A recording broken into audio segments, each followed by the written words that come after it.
बिस्मिल्लाहिर्रहमानिर्रहीम। अस्सलाम वालेकुम नाज़रीन, आप यूट्यूब चैनल देख रहे हैं। मैं इमरान ख़ान हूँ। 3 तारीख़ है और अमेरिका में इंतखाबात जो हैं वो हो रहे हैं।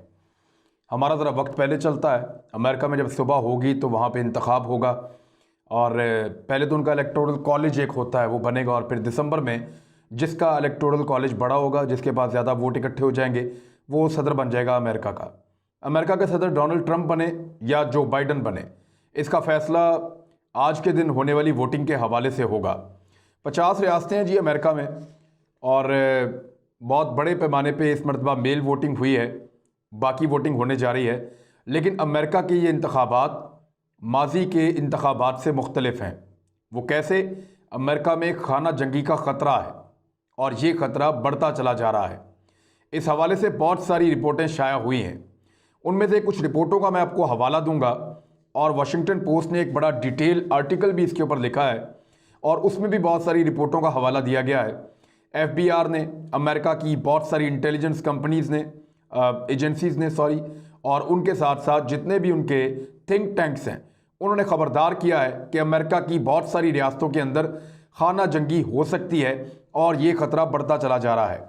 एक YouGov पोल है, उन्होंने पोलिंग करवाई और उसमें उन्होंने लोगों से पूछा ये सवाल कि तशद्दुद के इम्कानात या राइट्स या दंगे फसाद के इम्कानात कितने हैं और कितने फ़ीसद इम्कानात हैं। तो पहली मरतबा इतना बड़ा डाटा सामने है। 56% लोगों की राय है, जो लोग राय दे रहे हैं कि तशद्दुद में इजाफा होने वाला है अमेरिका के अंदर।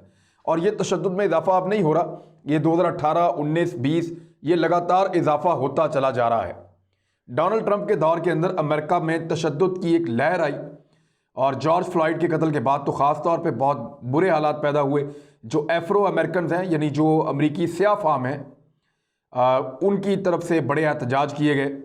बाकी कम्युनिटी भी उनके साथ खड़ी हुई और बहुत ज़्यादा हालात ख़राब हो गए।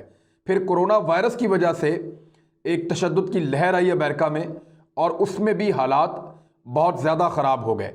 मई में डोनाल्ड ट्रंप ने एक ट्वीट किया था और उस ट्वीट में सिर्फ इतना लिखा था, लॉ एंड ऑर्डर, बस।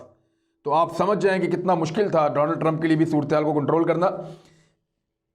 अब एक तंजीम है और वो खोज लगाती है कि मुसल्लह तनाज़ात जो होते हैं या मुसल्लह ग्रोह जो होते हैं, उनके हवाले से जो सियासत में भी इन्वॉल्व हों और मुसल्लह उनके ग्रोह भी हों, तो इस किस्म की जो मलेशियाज़, जिनको प्राइवेट मलेशियाज़ कहते हैं, उनके बारे में उन्होंने खोज लगाई। जो मुसल्लह ग्रोह हैं, शिद्दत पसंद हैं। तो ये तंजीम ने डाटा प्रोजेक्ट इनका नाम है और इसमें इन्होंने जो डाटा इकट्ठा किया, सियासी तशद्दुद पर तहकीक के दौरान उनको पता चला कि अमेरिका में 80 से ज़्यादा शिद्दत पसंद मुसल्लह गिरोह मौजूद हैं जिनका उन्होंने सुराग लगाया है। ये बिल्कुल नई एक रिपोर्ट है और इस रिपोर्ट के मुताबिक, ये तहकीक के मुताबिक उन्होंने सुराग लगाया है कि 80 से ज़्यादा शिद्दत पसंद मुसल्लह गिरोह ये उनको मिले हैं इस तंजीम को। और ख़ास तौर पे ये तमाम लोग जो हैं वो अपनी अपनी पॉलिटिकल पार्टी के साथ या अपने अपने सियासी विंग के साथ, कुछ लेफ्टिस्ट हैं, कुछ राइटिस्ट हैं, ज़्यादा राइटिस्ट हैं, तो ये अपने अपने सियासी विंग के साथ बहुत पुख्तगी के साथ जुड़े हुए हैं। लिहाजा वहाँ तसादुम का ख़तरा बहुत बड़े पैमाने पे मौजूद है। और ये इनको इन्होंने कहा कि ये जो 80 गिरोह हैं, ये अमरीकी वोटरों और अमरीकी शहरियों के लिए बड़ा संगीन ख़तरा है उनकी हिफाजत के लिए। और जो शहर उन्होंने बताया कि यहाँ ज़्यादा ख़तरा हो सकता है, उनमें एक जॉर्जिया है, एक मिशिगन है। ये रियासतें मैं बता रहा हूँ आपको, जॉर्जिया, मिशिगन, विस्कॉन्सिन और ओरेगोन। यहाँ पे ज़्यादा ख़तरा है इलेक्शन के दौरान और इलेक्शन के बाद के फसादात फूट सकते हैं। तो अमेरिका में खाना जंगी के इम्कानात हर गुजरते दिन के साथ बढ़ते गए हैं और अब इंतखाबात के बाद इसके इम्कानात और ज़्यादा बढ़ते जा रहे हैं। जो बाइडन ने एक बड़ा अहम स्टेटमेंट दिया था गुज़िश्ता माह, वो मैं आपके सामने ज़रूर रखता हूँ। जो बाइडन ने कहा था कि मैं आजकल पूरे अमेरिका को देख रहा हूँ, क्योंकि वो ट्रैवल कर रहा है इलेक्शन के लिए और ये तशवीशनाक सूरत हाल है इस वक्त। मुल्क हमारा ख़तरे में घिरा हुआ है, हमारा एक दूसरे पर भरोसा लगातार ख़त्म होता चला जा रहा है, हमारा रोशन मुस्तकबिल गुस्से, नफ़रतों और तफरकाबाजी के नतीजे में तबाही के दहाने पर खड़ा है। ये कहा जो बाइडन ने इस ख़तरे को समझते हुए। लेकिन आपको एक और चीज़ मैं याद दिलाऊं, जब गुज़िश्ता साल मुआखज़ा किया जाना था डोनाल्ड ट्रंप का मुआवजे का मतलब ये है कि इम्पीचमेंट का ये मतलब है कि एक आदमी को उसके ओहदे से हटाने के लिए एक तरीकाकार जो कानूनी और आईनी तरीकाकार होता है उसको इख्तियार किया जाता है, तो उसको मुवाखज़ा कहते हैं। पाकिस्तान में भी अगर मिसाल के तौर पे एक वज़ीर आज़म का मुआखज़ा किया जा सकता है, ये मुआखज़े की एक टर्मिनोलॉजी मौजूद है।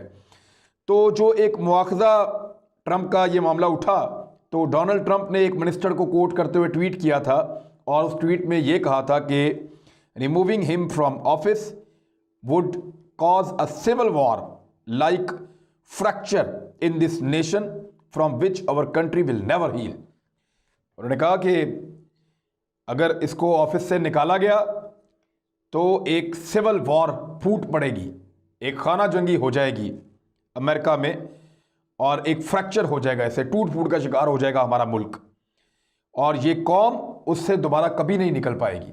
ये इस किस्म का ट्वीट जो है वो डोनाल्ड ट्रंप ने किया था। अच्छा, ट्रंप ने जो है ये अपने बयानात में तो वो ये कहते हैं कि जो डेमोक्रेट्स हैं उनसे ख़तरा है, यानी जो बाइडन और उनकी पार्टी से, या जो बराक ओबामा, हिलरी क्लिंटन, जो बाइडन जो सदारती उम्मीदवार हैं उनकी पार्टी से इस वक्त तशद्दुद का ख़तरा है। लेकिन उन्होंने एक बयान दिया है हाल ही में, अपने वोटर से वो बात कर रहे थे। उन्होंने कहा मैं वादा करता हूँ कि मैं इंतखाबात के नताइज को तस्लीम करूँगा। थोड़ी देर चुप रहे और फिर उन्होंने कहा कि अगर मैं जीत गया तो, आप इसका मतलब समझें कि अगर मैं जीत गया तो मैं इंतखाबात के नताइज को तस्लीम करूँगा, अदरवाइज नहीं करूँगा। अगर डोनाल्ड ट्रंप इंतखाबात के नताइज को तस्लीम नहीं करता तो क्या हो सकता है अमेरिका में। अब इसकी तरफ आप आ जाएं। मैं आपको सिर्फ इतना बता दूं कि FBI ने कई रियासतों को वार्निंग जारी कर दी है कि हर हाल में आप अपनी पुलिस को इक्विप करें, हर हाल में पुलिस को जो साजो सामान उनको चाहिए दंगों से, फसादात से निपटने के लिए, वो उनको दिया जाए और उनको तैयार किया जाए। एंटी राइट्स फोर्सेस जो हैं उनको तैयार किया जाए कि आने वाले वक्त के अंदर बहुत मुश्किल हालात अमेरिका में हो सकते हैं। और एक और चीज़ जो है वो कुछ रिपोर्ट्स ऐसी आ रही हैं, उनमें ये बताया गया है कि जो लोग तनहा रहते हैं अमेरिका में, बहुत सारे ऐसे लोग हैं जो तनहा रहते हैं, होमलेस। कई लोग ऐसे हैं जो एक गाड़ी है उसके अंदर ही घर बना के रह रहे हैं, कई लोग होमलेस हैं, वो किसी और जगह रहते हैं। ऐसे लोगों के पास हथियार आ चुके हैं और ये लोग इंतहाई ख़तरनाक हो सकते हैं। ये लूट मार के किसी भी मौके के मुंतज़िर रहते हैं और किसी पे भी गोली चलाने से, किसी को मारने से बिल्कुल गुरेज नहीं करेंगे। तो अमेरिका बहुत बड़ा है, उसके बहुत दूर दराज के इलाके हैं, तो कहीं पे भी फसादात फूट सकते हैं। और डोनाल्ड ट्रंप अगर जीता तो जो एहतजाज होंगे उनमें इतना तशद्दुद होने के इम्कानात नहीं हैं। अगर डोनाल्ड ट्रंप जीतता है और फिर फसादात होते हैं तो वो फसादात के अंदर जो तशद्दुद होगा वो कंट्रोल किया जा सकता है। लेकिन अगर डोनाल्ड ट्रंप हारता है, जिसके इम्कानात बढ़ रहे हैं, क्योंकि अब तक की इतला के मुताबिक 10 पॉइंट आगे है जो बाइडन, तो अगर डोनाल्ड ट्रंप हारता है और फिर फसादात फूटते हैं तो वो इंतहाई खतरनाक होंगे, क्योंकि उसमें राइट विंग के लोग सारे के सारे मुलव्वस हो जाएंगे। और अब मैं आपको ये बता दूं कि इस दफ़ा जो अमेरिका में असलहे की खरीदारी है उसमें 75% इजाफा हो गया है। इस साल अमेरिका में जो असला बिका है उसमें 75% इजाफा हो गया है। और मैं एक इंटरव्यू सुन रहा था, अमेरिकन शहरी है और उसकी उम्र लगभग 33 साल यहाँ लिखी हुई है, और मैं इसका इंटरव्यू जो है वो सुन रहा था। फिर इसका इंटरव्यू जो है वो कई जगहों पे छपा भी है। ये असलहे का काम करता है, नेट ग्राहम इसका नाम है और इसका कारोबार है असलहे का। और पेंसिल्वेनिया के करीब का एक एरिया है जहाँ पे, पेंसिल्वेनिया में आपको पहले बता दूं कि ये वो अमेरिकन रियासत है जहाँ शिकारी बहुत ज़्यादा होते हैं। ये शिकारियों का मशहूर इलाका पेंसिल्वेनिया। यहाँ जंगलात बहुत हैं, रेंजेस बनी हुई है। रेंज कहते हैं जहाँ पे जाके लोग फायरिंग प्रैक्टिस करते हैं, जहाँ पे लोग जाके फायरिंग की मश्क करते हैं, कि ये बनी हुई है रेंज जहाँ पे जाएंगे, अपनी गन चेक करेंगे, अपनी शॉट गन जिसमें कारतूस डलते हैं उसको शॉट गन कहते हैं। और सेमी ऑटोमेटिक गन, जैसे हमारे यहाँ पे मुख्तलिफ बंदूकें हैं, सिक्योरिटी गार्ड्स उठाते हैं जिनमें गोलियाँ डलती हैं, पक्की गोलियाँ। इसके अलावा हैंड गन्स जिनको आप पिस्तौल कहते हैं, रिवॉल्वर कहते हैं, ये पिस्टल्स, ये हैंड गन्स हैं। तो इस किस्म के हथियारों की वहाँ पे जो रेंजेस हैं वो बनी हुई हैं, वहाँ जाके लोग प्रैक्टिस करते हैं। तो पेंसिल्वेनिया वैसे ही असले के लिए बहुत मकबूल है और वहाँ पे नेट ग्राहम जो है वो असले का कारोबार करता है ये शख्स। इसका जो इंटरव्यू है, इसने बताया कि हमारे पास ऐसा लग रहा है कि शहर के शहर उमड़ आए हैं। आसपास के कई शहरों के लोग जो हैं वो लगातार आ रहे हैं और असला ख़रीद रहे हैं। हमारे यहाँ पे स्टोर्स के अंदर असला कम पड़ गया है और बहुत सारा असला ख़त्म हो गया है। जो लोग ज़्यादा हथियार हमसे ख़रीद रहे हैं उन हथियारों में हैंडगन्स, शॉर्ट बैरल होती है कि एक जो शॉर्ट गन जो कारतूस वाली गन होती है उसके बैरल ज़रा लंबे होते हैं, तो वो आप किसी की तरफ करते हैं तो आप पकड़ी जा सकती है।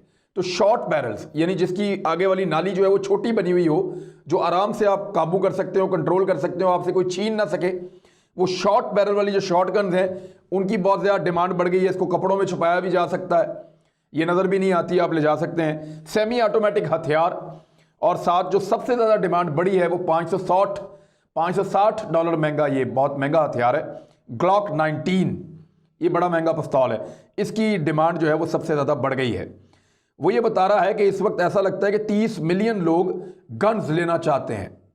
30 मिलियन का मतलब है 3 करोड़ अफराद जो हैं वो इस वक्त आसपास के शहरों के और पूरी रियासत के आसपास लोग असलहा खरीदना चाहते हैं।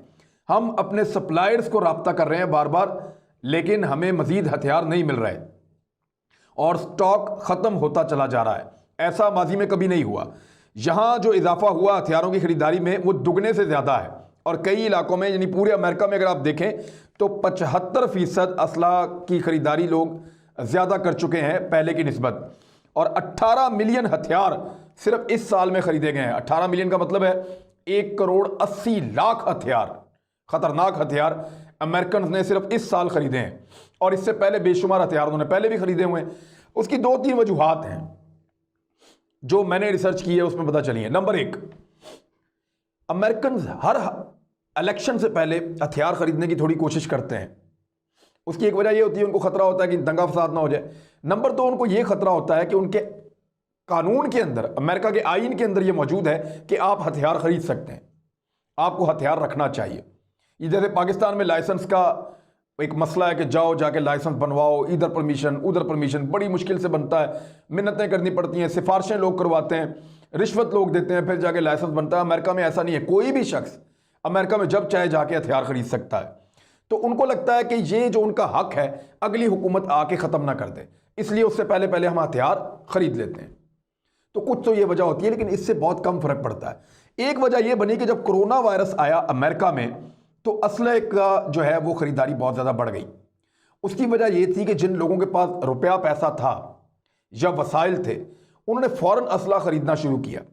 उनको ये लग रहा था कि ये वायरस इतना ज़्यादा फैल जाएगा कि लोग मरना शुरू हो जाएंगे, यहाँ भूख बढ़ जाएगी, बेरोज़गारी बढ़ जाएगी और लोग एक दूसरे से छीना झपटी शुरू करेंगे। तो उस वक्त जो फसादात होंगे उनसे निपटने के लिए हमारे पास हथियार होने चाहिए अपने तहफ़्फ़ुज़ के लिए। तो उस वक्त भी हथियार बहुत बिके थे, और इस वक्त जो बिक्री अब हो रही है ये 75% असले की फ़रोख्त ज़्यादा हो रही है अमेरिका में। और अमेरिका में जो कत्लों की तादाद में इस साल इजाफा हुआ वो पूरे अमेरिका में 15% ज़्यादा कत्ल हुए हैं, जबकि चंद रियासतें जिनका मैंने पहले तस्करा भी किया उनके अंदर जो कत्ल हुए हैं इस साल वो 28% ज़्यादा हुए हैं। तो अमेरिका बारूद के एक ढेर पे बैठा हुआ है, हर आदमी जो है वो असला ख़रीद रहा है, हर आदमी डरा हुआ है।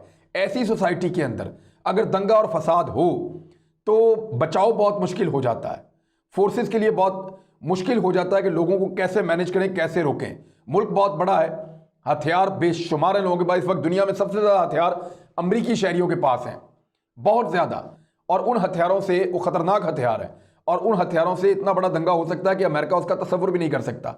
अब अमेरिका और चीन का एक फ़र्क यहाँ पर मैं आपको बता दूँ। जिस वक्त कोरोना वायरस आया तो अमरीकी शहरियों का अपनी रियासत पे सिर्फ इतना एतबार था कि उन्होंने हथियार ख़रीदना शुरू कर दिए कि रियासत तहफ़्फ़ुज़ नहीं कर सकेगी तो हम अपने आप को खुद बचाएंगे। और आपको पता है उस वक्त जब वही वायरस चीन में आया तो उन्होंने क्या ख़रीदा था? चीन ने मोबाइल फ़ोन्स ख़रीदे थे। वहाँ पे मोबाइल फ़ोन्स की ख़रीदारी बहुत बढ़ गई थी, ख़ास तौर पे हवावे की। उसकी वजह यह है कि मोबाइल फ़ोन के अंदर बहुत सारी ऐसी टेक्नोलॉजी है कि आप बग़ैर मूव किए अपने बेशुमार काम निकाल सकते हैं, आपको इंस्ट्रक्शंस आ सकती हैं। मोबाइल फ़ोन के ऊपर आपको डॉक्टर की सहूलत मिल जाती है, मोबाइल फ़ोन के ऊपर आपको बेशुमार और चीज़ें मिल जाती हैं। तो लोगों ने स्मार्टफोन्स लिए बहुत ज़्यादा, और ऐसे फ़ोन लिए जो ज़्यादा करामत थे।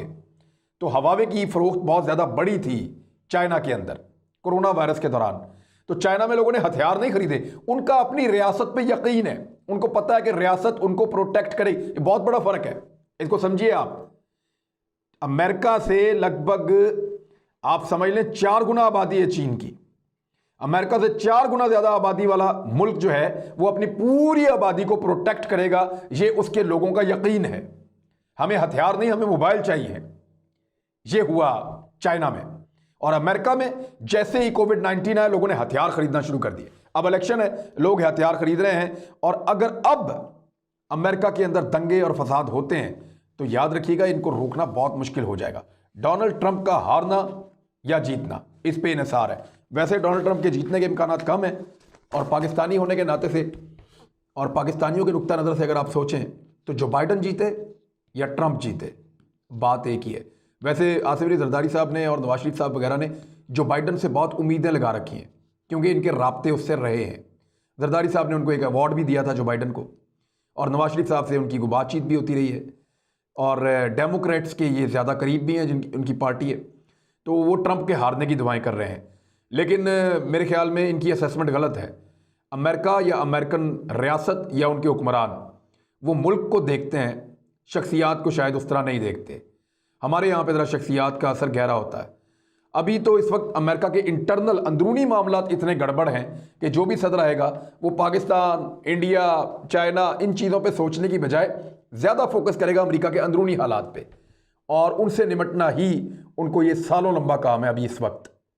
तो चाइना का हवा तो सिर्फ ट्रंप ने खड़ा किया था इसलिए कि अमेरिकन को डरा के वोट इकट्ठे करें। अब ट्रंप के लिए चांसेस कम हैं, जो बाइडन के लिए ज़्यादा है, जो मुझे अभी तक पता चल रहा है, लेकिन अभी कुछ कहा नहीं जा सकता। ऐसे हिलरी भी जीत रही थी, फिर ट्रंप जीत गया था।